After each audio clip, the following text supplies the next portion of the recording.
Matter of fact, November 26th will be 7 years. 7 years clean and sober.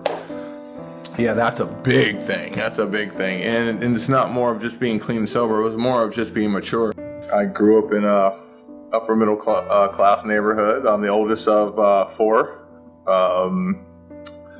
My mother was a radiologist, technician. My father was one of the first successful stuntmen in the business, black stuntman. My parents, we've always had nice homes. My grandparents own their own homes and their businesses.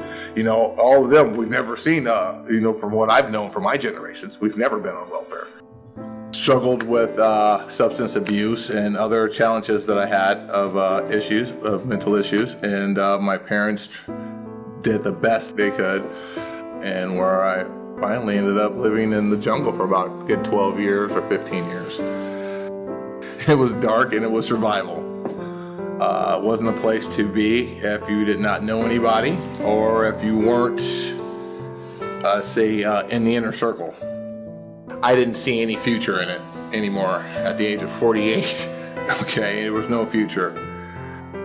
And I had to find the right avenues, the right people, and start finding some help.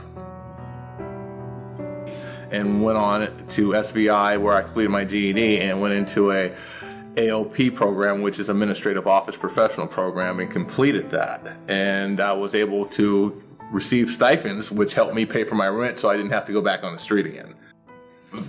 I'm actually back in the community. I'm actually back on the grid and to advance. I never thought I would be coming to an interview or actually going and applying for these jobs. You know, I went for one job, I went to apply for another one. Didn't think I would get it, and it fell in, and I got it because I can get up and do it. You know, if I do it, and I had that, just that drive.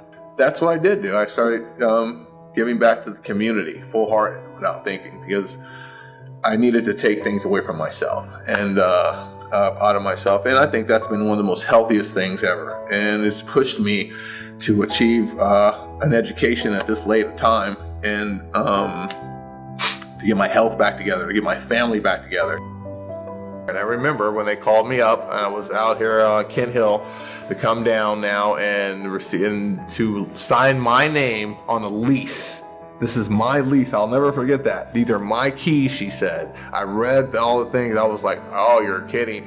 Going there and having them explain and opening up, seeing my apartment, for my first time. One room in my apartment. This is me. This is my apartment. I own the key. I'm on the lease. No more under the bridge living. No more sharing a room with a person.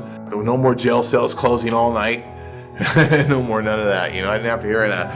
No sleeping on the floor missions. None of that. This was my apartment. These were something I never thought would happen. And then go to work and then go to school. And I'm just so happy that things in my life have changed.